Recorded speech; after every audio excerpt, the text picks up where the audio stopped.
Well, welcome everybody. Episode 5 of the podcast. I think that's the first time I've opened this and introduced it quite well enough. So, this time we've got Pete back this time. Ben's on holiday, I believe it is, so I'm sure he'll be watching it like a fan, hopefully.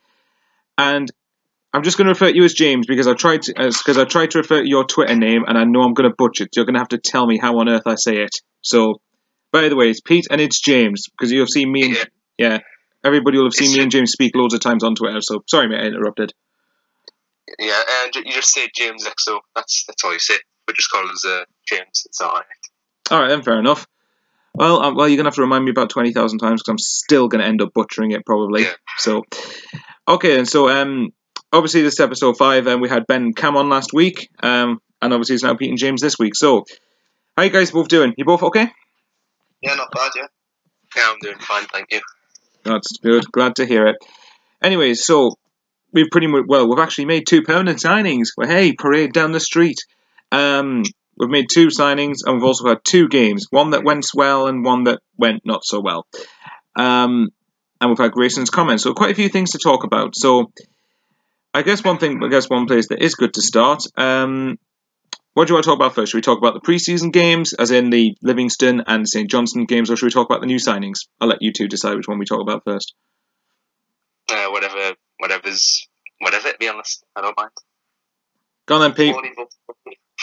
Alright, then we'll talk about the new signings, because Pete's got this, because whereas I've got love affairs for like Lee Barry Catmull and Thomas Callas, Pete's got a love affair for James Vaughan. He's already got songs for him, haven't you?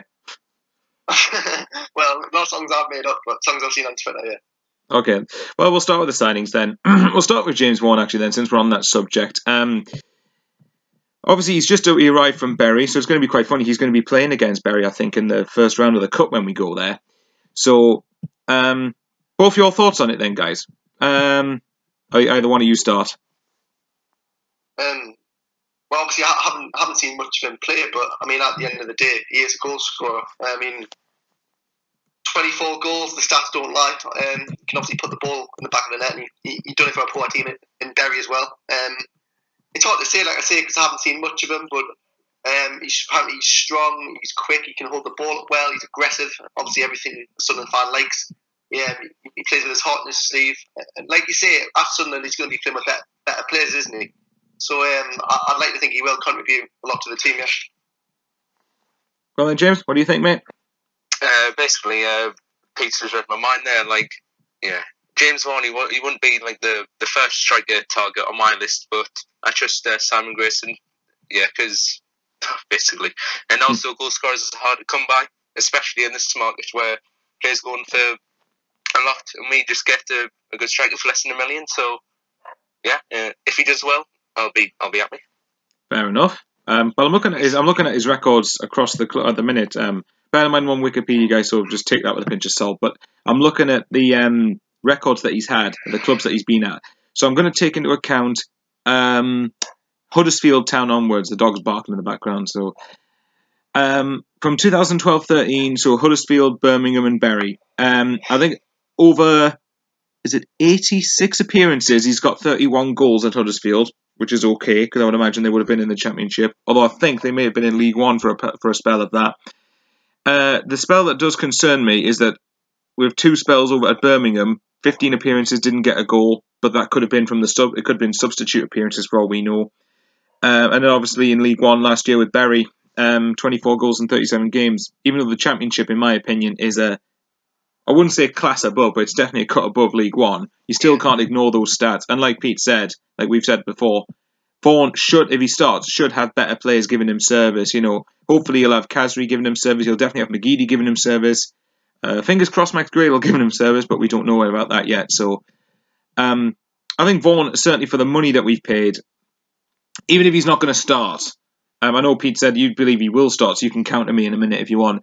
But as far as I'm concerned, Vaughan I don't think will be the main starting choice. I'd be pretty concerned if he was, just in case we don't get any other forward options. But if he did play, if he's quite physical, strong, can win aerial duels, that can go a long way. And yeah, for the price we've paid, I don't have any problems with it. If it's a squad option, then fair enough, you need a squad. And if he's going to be playing, hopefully he'll have better players around him and should get him. We'll see how good his finishing is, put it that way. But his confidence should be high after last year. But go on, Pete. You said you think you might be playing quite a big part, didn't you? I do, yeah.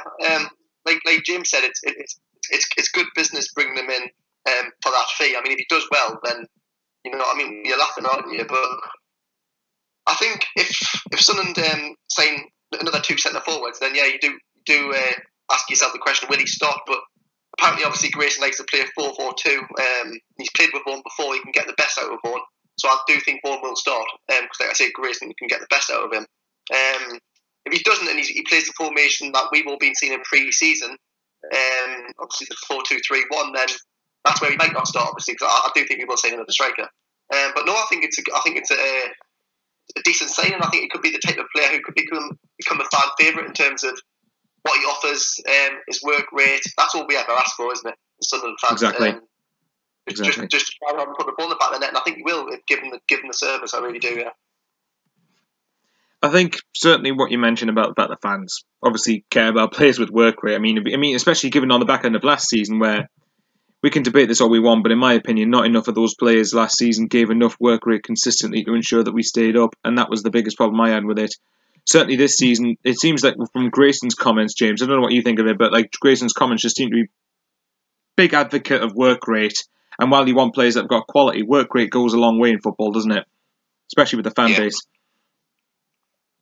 Yeah, because obviously you two probably thought this, but now last season I was just sick of seeing the same players just giving half-assed performances, while the fans pay good money to see the football, yet and they weren't rewarded. So I hope under Grayson there's a mentality or the fight till the end, nail and tooth.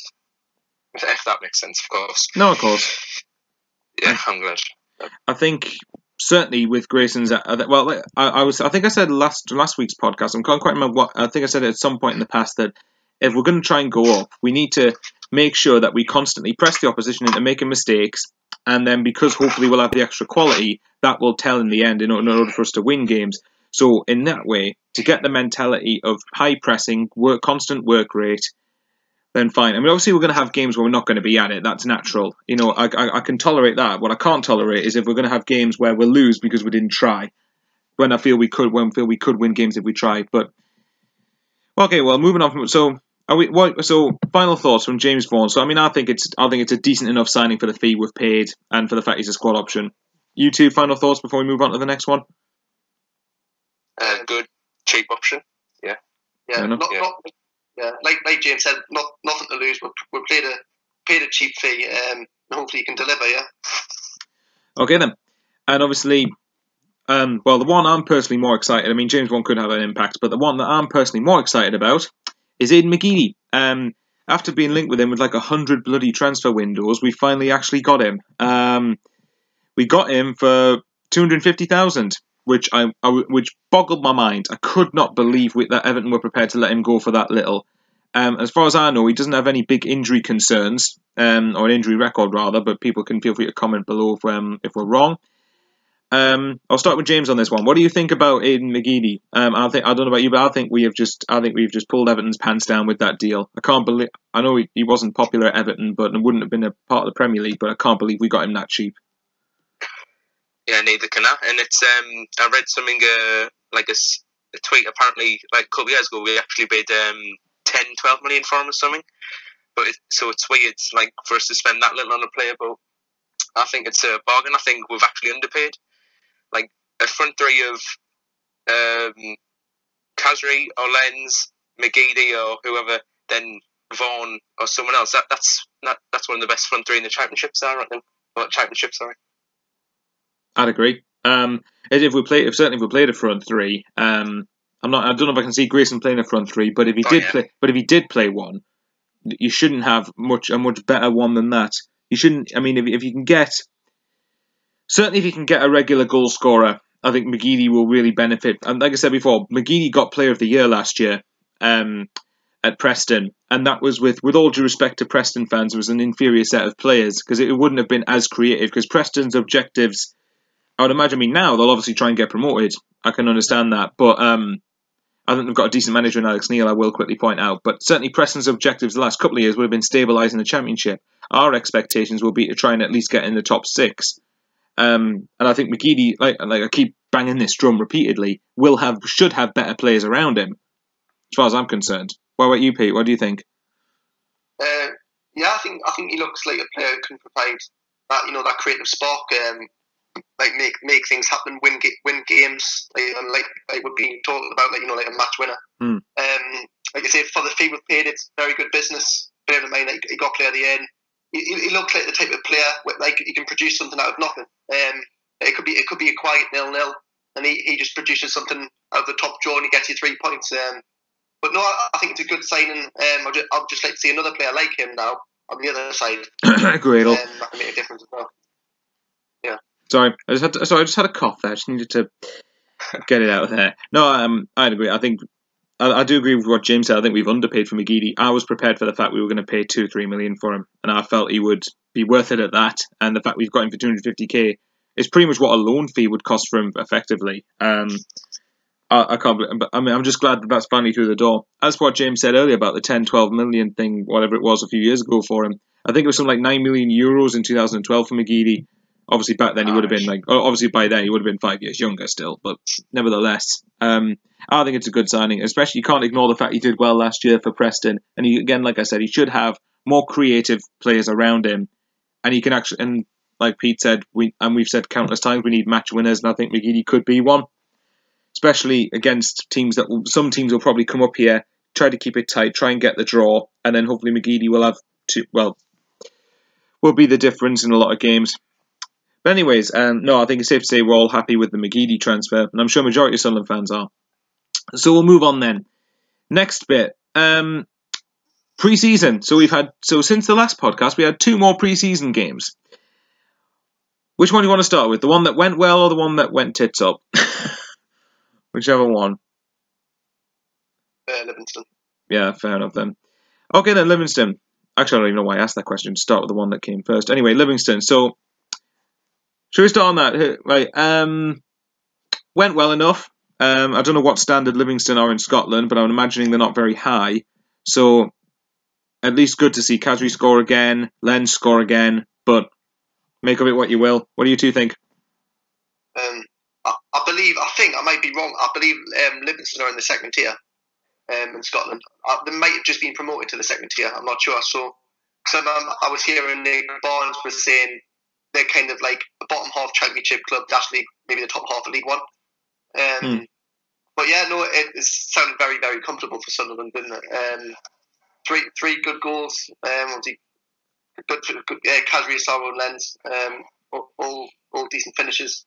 And to be honest, it sounded like one-way traffic for the whole game. It sounded like, when truth, it sounded like we battered them. To be honest, it sounded like it could have been more. The defence didn't seem troubled. Always good to keep a clean sheet. It was always nice to win the game, and obviously, like you say, St Johnstone not so good. Yeah, well, with Livingston, we should be beating them quite comfortably, really, because we should be a much better side. James, what do you think of Livingston? I don't know if you can really look at Livingston too much, given the catastrophe that was St Johnstone at the weekend, but I'll ask anyway. Yeah, it's nice to actually, although it is pre-season, it's just nice to get a win under our belts, because last season, we didn't see too many wins. And it's good because last season I think that we didn't win games that we should have, and even though it is pre-season, I think it's good to see that we're winning games that we really should be, because that's what we lack at Sunderland, in my opinion. It's a winning mentality, isn't it? Mm-hmm. Yeah, the argument for winning mentality would have been stronger had it not been for the lovely catastrophe that was St Johnstone at the weekend. So where should we start with this one? Well, first of all, I'll start with Pete actually, because his love boy Vaughan missed a penalty. But you were absolutely devastated. But you were absolutely devastated when that happened. Yeah, well, it wasn't great for him, but no, I mean, it sounded like typical Sunderland actually. We sounded like we had started quite well, and sounded like we were on the front foot, got ourselves a penalty. Obviously, we missed it, and then sounded like 6 minutes we literally collapsed. All 3 goals were poor. Collapse. Collapse? Collapse Sunderland? No. Go on. Sorry. It looked like St Johnstone played some good football, and they grew in confidence as the game went on. But I think that's more down to Sunderland's defending made them grow in confidence, in all truth. But no, I mean, like you say, you can't look too much at the pre-season. It is a poor result. You go again. Obviously, you brush off your shoulders. But just what Grayson said, really, if any players who don't want to buy in his way and don't want to be here, then they can leave. We don't want players like that here at this club either. Yeah. Well, I will touch on Grayson's comments in a moment, but did you see the funny? I only just watched the highlights actually not long in preparation for the pod, and they were basic. I saw the one where one of our I can't remember who it was. One of our players tried a back pass. Manone spilled it into the back of his own net, but apparently an indirect free kick was given to Sunderland. And I just thought that is like the most Sunderland-y thing ever possible, isn't it? That was just hilarious. When I was reading I can't remember who was reporting it, but someone said, basically described that bit of play, and I just thought that can't be happening. And then I watched it, and yeah. That free kick, by the way, was given to St Johnstone as well. If that's what you meant, I don't know, but. Was it? Oh, ignore me then. Well, that's what they scored from. Their first goal was from that play. So yeah. Might as well just let that goal go in the first place. Then it would have been 10 times funnier. Yeah, exactly. Yeah. Well, I will touch now on what Pete mentioned about Grayson's comments, because Pete pretty much hit the nail on the head. Basically, Grayson's is an advocate of hard work, and he basically said something on the lines of that if players aren't willing to buy into what he's trying to do and willing to work hard for the badge, then basically they can just get lost. They can go elsewhere. And that's gotten, as expected, that's gone down quite well with a lot of fans actually. So, I mean, I'll let you two. Right, one of you two can start on talking about Grayson's comments, and I'll try and butt in from there. It's something that I've rarely seen from a Sunderland manager. Like you would never have got what Grayson said last season in the Moyes. And also these comments. I think that'll mean a couple more players leave, because there's a few players in that squad who it's not hard to tell who don't buy into what Grayson thinks and who don't want to be here. I.e., Lamine Coney and Jeremy Lenz. Those are the two players that I think will go, because they don't seem like the players who want to be here and in the Championship. That's all I'm going to say on that one. Go on, Pete. Yeah. What James touched upon really. You don't want players here who don't want to play for the club. I mean, if we've got loads of bad eggs in the dressing room, we simply aren't going to get promoted. We aren't even going to compete for a promotion place if we've got bad eggs in the dressing room. So we need to get rid of all the players who don't want to play for the club and who don't want to be here. I've seen the comments on social media, and a lot of people were saying, "Oh, so that means Lenz and Coney then." And yeah, that's what I think as well, Lenz and Coney then. And obviously, there could be others that we don't know about, but I get the impression, and in their body language as well, that they don't want to be here. So I think the sooner we sell them, the better. Two good players, no doubt, undoubtedly. But if they don't want to be here, then they can't add anything to the team. So yeah, I'd like to replace the pair of them, to be honest. I'd agree. I think that certainly with the thing, like I said, both of them are the two that particularly frustrate me the most. I think Lenz frustrates me a lot because he could, if he actually booked his ideas up, he would storm the Championship. I think he'd be the best player in the Championship by country distance if he booked his ideas up. And Coney frustrates me probably just that little bit extra, because we saw how good he is when we had Allardyce here. And although, hardly anyone was motivated by David Moyes last year, but I don't like that argument, because it sounds like you're it sounds like you're accommodating the players not putting any effort just because they don't like the manager. So, and Coney was one who I thought down tools particularly hardest last year. So, and as we said last week, that Coney looks like he's going through the motions in pre-season, certainly from the bits I've watched, which bear in mind are mere highlights, I might add. Other people will be able to talk more than me about that, but he certainly seems to me to be going through the motions, and just can't wait to get him out the door. So as long as we get a good fee for him, sod off, basically. Don't know what you two feel about that. Didn't Everton last summer or something have like an £18 million bid or something for Coney? Yeah. Yeah. I think ever since we rejected that, he's been playing half-half. So yeah, if that's not a sign, then well, I don't think we'll get that much for him now. No way. I think 10 at most is probably what we'll end up looking at. Yeah. 10, I think, is quite realistic in today's market for Coney. I mean, apparently there's been links with Burnley. And I think he'd actually suit that. I think he'd suit Burnley quite well, actually.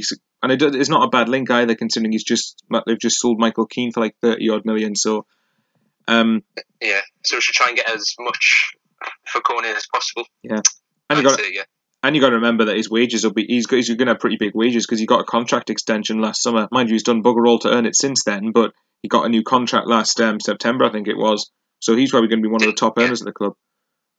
Didn't like all the players have like wages cut after relegation, or was that just like apart from Jack Rodwell, all of them did, yes.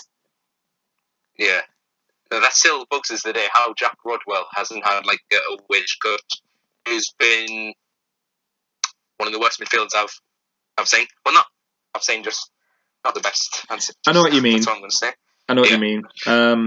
I was a big It's early. I was a big fan. I would have been a fan of Jack Rodwell staying in the Championship until I heard what wages he was on. I think it's around £60,000 a week. So, yeah, exactly. So if in that case, I would just take cutting our losses on him now because wages are what cripple us massively. You look at Rodwell's going to be on big wages. Coney, and I think we said this before again, but Lenz and Coney are going to be on big wages. So, we're going to need as much wiggle room to play with wages as much as possible. So, I mean, I would have liked. Sorry? And we're in like a lot of debt already, so high wages is the last thing that we need right now. You got to remember as well, over the next year or so, we're going to have, by this time, Newcastle, for example, got quite a lot of money last summer, but they didn't make a profit because they barely got any money in revenue and income for being in the Championship. So think what's going to be like in our situation. I'm not looking forward to that financial report next year when it happens. All we can hope for is that we just go back up straight away. Right, I will mention then. We actually got a question, so if you just bear with me, I will actually get it up. Now, I apologise in advance to this guy who I'm going to read the question from because I am probably going to butcher his name, as I pretty much do with everyone's who I read first time. Just waiting for Twitter to respond. But I'll quickly ask, well, Pete, would you be an advocate of selling Rodwell now, given what wages he was on, or is on, rather? Well, like I say, I said earlier, Michael, before we started the podcast, you can't really judge a player on pre-season because, like I said, it's just all about fitness. But I do think Rodwell potentially has something to offer. If you get a good enough offer for him, and his replacement obviously has more to offer, then yeah, definitely. But at this present moment, no, I wouldn't sell him because I do think he will have something to offer in this league. I've kind of changed my opinion on him in the last few weeks because, like I say, it is pre-season. You can't read too much into it, but he does. He looks to be, if I'm honest to him, he looks like he's had a breath of fresh air. He looks to be a breath of fresh air. I mean, he's playing in a more advanced role in pre-season. He looks a lot more threatening than what he does when he's in front of the back four. He's getting on the ball. He's running with the ball. He's taking shots. He looks dangerous. I mean, and I generally mean that. He's looked all right so far. I really think he has. So I think he'll do well this season in this league, as he should, yeah. Fingers crossed for that then. Right then. So the question we've got is from Green Raz. So if you're watching me, I do apologise if I've butchered your name, but hopefully I haven't. The question was, how long will it take for Sunderland to get back to the Premier League? Well, it's in two parts. How long will it take for Sunderland to get back to the Premier League? And secondly, is Grayson the man to do it? So, the first question is quite a difficult one to answer because it depends on what happens with transfers this year, the mentality this year, but what do either of you two think? How long do either of you think it'll take for Sunderland to get back to the top flight? 3 seasons max, I think. Yeah, I'll say 2. I think I'd probably go. It wouldn't surprise me if it took 3 years, but yeah, I think we'd all agree like 3 seasons maximum. It should be. We should aim to be back in the Premier League before the parachute payments run out, but ideally we'd like to be back there in a year's time. Do either of you two think we'll go up this year this season at the moment? Nah. Right now, no, but that could definitely change within a week if we get a couple more players in. All right, then. Right now, no. So James, you said no. What would it take to persuade you that we will go up this season? No, it's nothing about that. It's just I don't think. Even when we got relegated, I don't think we'd bounce back. And also, the Championship's got a lot of good teams, and I don't think. Yeah, I think we'd struggle against them, but yeah, I am still optimistic for the season. I just don't think we'll be promoted. No way. Do you think we'll be near the top 6? I'd hope so. I'd be happy with top half, to be honest. Yeah. I would like to get promoted first time round, but I just don't think we will. Fair enough. I hate being negative, but well, to be fair, right, we've all craved for mid-table mediocrity, so we might get that this season at long last. Mm-hmm. Although mid-table in the Championship shouldn't be our objective. Our objective should be getting promoted. Well, fair enough. I mean, I think at the minute we'll finish top half. I think certainly in the next couple of weeks, depending on who comes in, I mean, if the Ross McCormack, Max Grail, if we can get those type of players in, it's a big if, mind, but if we can get those type of players in, get a couple of centre-backs, then I don't see any reason why we shouldn't really get promoted straight away. If we get the right mentality and the right frame of mind, then I don't see any reason why we can't do it. But I do worry. Do either of you worry that this season will be like this season's Aston Villa, as in doing what they did last year? Nah, I don't think so, no. Pete? The Aston Villa thing? No, I don't think we'll be like that. I'm the same as James. Right now, I don't think we'll get promoted, but I do think the squad is starting to come together. You can see that. But like you said, Michael, there's still quite a lot that needs doing. Obviously, like you said, a winger, a striker, a couple of defenders. Defence is a big priority as well now after obviously last Sunday's show. Yeah, exactly. Saturday's show, sorry, I should say. But no, I think right now, no, we won't go up. I do think right now, I still think we would be in the playoffs actually. But to take that extra step, that further step on, if you're talking maybe top 2, top 3, I think we need 2 defenders, like 2 good, solid Championship defenders, another goal scorer, and probably another player out wide. For me to change my opinion, yeah. Well, we'll get that. We should be aiming to get it. You got to remember as well that again, if Coney and Lenz go, we should get some money for them, and you're going to get probably bigger wages off the books, aren't you? So there's no reason why we can't get a couple of Championship defenders. I've stated many times, Phil Jagielka and Thomas Callas are the 2 that I would go for, but we're probably not going to get either of those. So I just think both of them would be worth it. I'll just touch upon. I said to you, Michael. I think it was when Ben was on.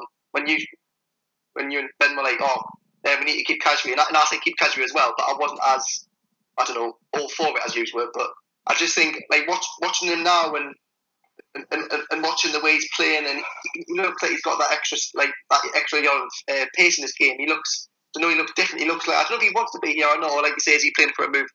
I don't know, but I think if he does stay, I think he'd be really, really good. And I think he could be, actually, I'd go as far as to say it could be the difference in maybe what league we're in next season. And I mean, I think he could be an absolute massive player for us this season. I'd completely agree. Well, I will touch on I'll actually ask James, because James, this is pretty. We might as well just call this the Wabi Kasri podcast, because we pretty much talk about him every damn week that we're on here. But I will ask you what your opinion is on Wabi Kasri, because people will have seen me go on Twitter constantly every day. So I apologise that they're bored of it, of me going on about how big Wabi Kasri could be, and I just think, Moyes was a big idiot to not use him. So I think Kasri could, like Pete said, I don't know what you think, James, but we both think Kasri could be a huge difference for us this year if we keep hold of him. I agree with you too, Kasri. I think he was one of our top 3 players. Well, not top 3 players last season, but I mean overall ability wise, he's one of the best players at the club. Yeah, and he'd be the best player in the Championship, I reckon, if Lenz went.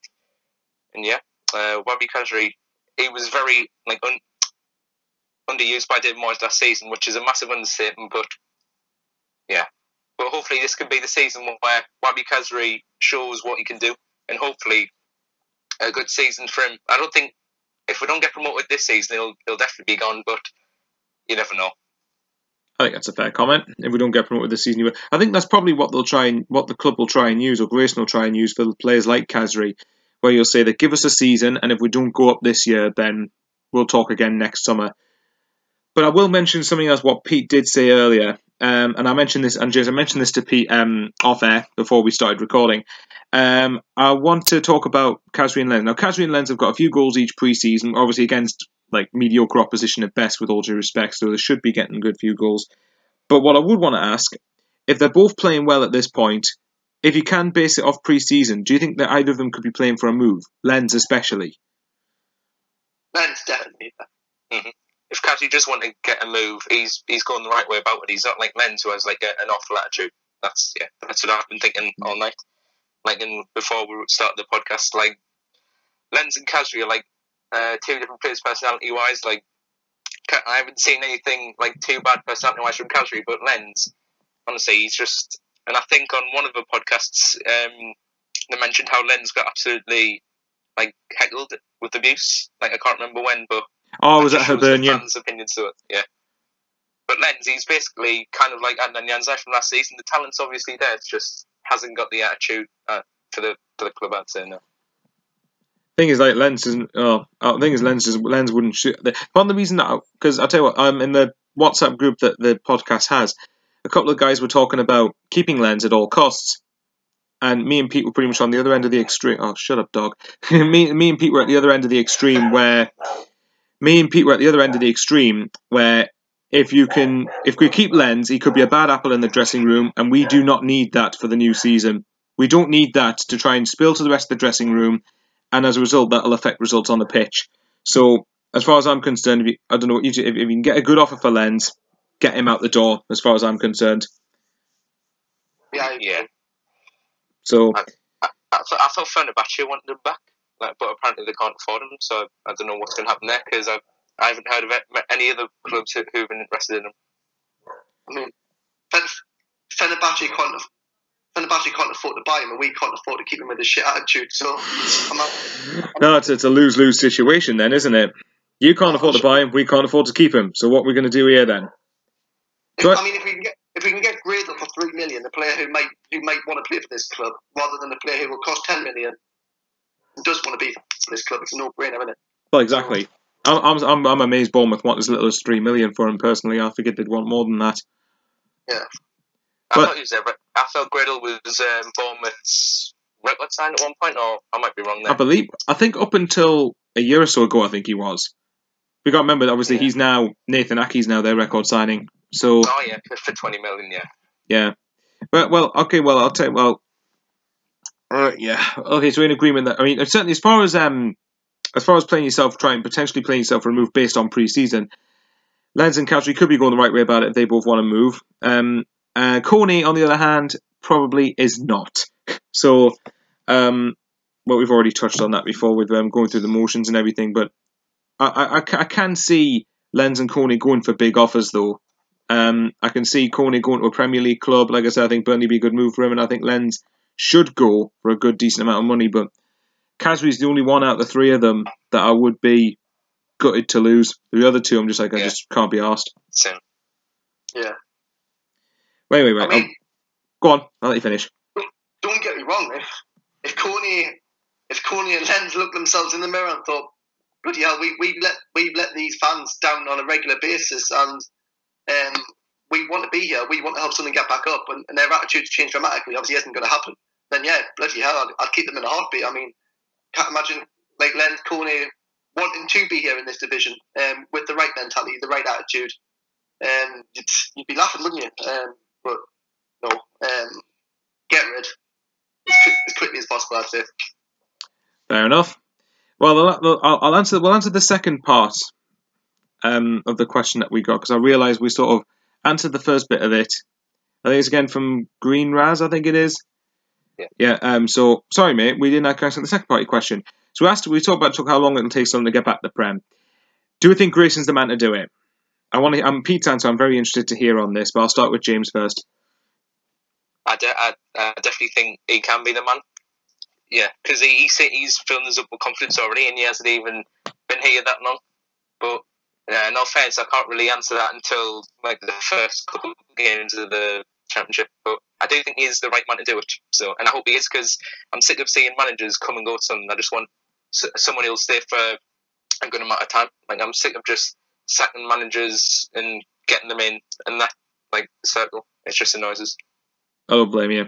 I think certainly as far as Grayson goes for the positivity thing, I agree he is saying the right things, but at the same time he hasn't really got much of a benchmark to try and beat, has he? Because he's coming from David Moyes. But I agree, you've got to say the right things, and I think he is, to be fair. And I think that could help him a little bit, because considering the bar will be so low, considering last season, he won't be under as much pressure, because everyone was just happy to see the back of Moyes, and yeah, like you said, he's saying the right things. Yeah, proof will be, like Ben said before, the proof will be in the pudding when we start the season. So we'll see what happens. Particularly the first 4 games. We'll see what happens from them lot. As far as you're concerned, Pete, then, so obviously we've said before you weren't the biggest Grayson fan. before coming in, but from if I didn't know any better, and correct me if I'm wrong here, your opinion seems to start to be changing a little bit. Well, like I say, I'll get behind any manager as I will any player that's connected with this football club, because you have to. No, obviously he wasn't the most attractive name, man. Yeah. But like I say, I wouldn't say my opinion's changed in terms of, it's not that I don't like him or I do like him. I think he said all the right things so far, and I like him. He seems like he wants to be here, so that's a good starting point straight away. Is he the man to take us up? I'll say yes. I won't give a definitive answer. I'll counter both two arguments here. I'll say no, because obviously he's never been involved in a championship promotion race before. But then I'll say yes, because he's been promoted at every single club he's been at. And obviously at Sunderland, this is going to probably be the most talented team he's going to work with out of all of them. So will he get promoted? It depends if he's backed. If he gets his targets that he wants, yes, why not? But a lot of that is based on the transfer window. I wouldn't base it on grace, and I would base it on more what we do in this window, whether we go back up or not. I think with the players that Grayson's been linked with, though, to be fair, the players that we've seen, if we can get them, they're players that should be at least top 6 championship standard, though. Absolutely, yeah. Obviously, that's a completely different kettle of fish if we actually do get them or not. But I mean, you look at the likes of McCormack. I mean, obviously, I was reading an interview. I can't remember where it was. I think it was on Local Report, and it was with a Preston fan, and he basically said something along the lines. I think was it Jermaine Beckford or whatever it is. Apparently, he had an attitude and reputation rather of having a lazy attitude, and Grayson apparently got the best out of him there. If Grayson, I do like Grayson. I think certainly if Grayson can get the best out of players that aren't rumoured to not have a good attitude. So say if we got McCormack, he's one that apparently he's got a suspect attitude, but I don't know where that's come from. If it was McCormack and then say Grayson can get the best out of him in terms of attitude wise, then I don't see any reason why McCormack couldn't be a 20+ goal season striker. Yeah, I mean, before Grayson was appointed, as you know, I said, didn't I? I didn't feel like he had managed a big enough club in comparison to Sunderland to come here. I don't think he had any. You know, as you could say, managers work their way up. Like he had Preston, Huddersfield, and other clubs. I don't think none of which are nowhere near as big as Sunderland. But then he came in, and he honestly has said all the right things. I know it's not hard for a manager to say all the right things, but I mean, Moyes didn't say any of the right things, did he? So no, I mean, if we do well, I won't be surprised, because it seems like he wants to do well. He wants to be here, as I've already touched upon, which is a massive thing. Where, like you said yourself, did Moyes come in thinking he was doing us a favour or what? But no, time will tell in terms of if he's the right appointment or not. But he certainly said all the right things so far. He certainly has the right mentality to do the job well, I think. Okay, then, well, the final thing we'll touch upon before we finish up. I'll ask you both one question. I'll ask you a question to the pair of you and myself. We've obviously talked about whether we'll be the greatest man to get back to the Premier League, how long it would take to get back to the Premier League. What needs to be signed and what needs to be done before you then think, right, we're ready for a promotion push this season? Defenders for sure, and yeah, we're linked with Tommy Elphick, I think that's his name, from Villa as well, and I think that wouldn't be a too bad replacement for Corney if Corney does leave. Okay, then fair enough. I think we're linked with it. I think we were briefly linked with Aidan Flint as well from Bristol City, which is someone I apparently did quite well at Bristol City last year. But Bristol City fans comment below and say how he did or whatnot, or even think this is absolute bollocks of the link of him coming to Sunderland. But okay, so you think defenders? Do you think we need any other positions like wingers, strikers, or anything like that? Yeah, wingers. Yeah, because also like speaking with Lenz, I know I'm sick of talking about Morley, but he obviously is an unbelievable player. But as you said, the bad apple thing that could easily spread to the whole change room, and that's not what we need. So if we get rid of Lenz and get Max Gradle in, that would be business I wouldn't be too unhappy with. And I can't think of. Well, depending on if we sell like come in fields, that, but that's all the business I would do. Fair enough. Pete, what do you think then? For business, what do you think needs to happen before you might start feeling confident that we can go straight back up? Like I say, two two proven championship centre-halves, two championship centre-halves that have been involved in promotion, been at promotion clubs. Two defenders that can make a difference, read the game well. A winger who is quick and provide goals, get their fans out of their seats, can make things happen. A match winner, in other words. And then a 20-goal a season striker, ideally. Someone who, like I say, has done the business at this level. I think all four signings that I've just touched upon have all got to be players who are proven, not players now that are from League One or whatever. We need players now who have been there and done it in this division.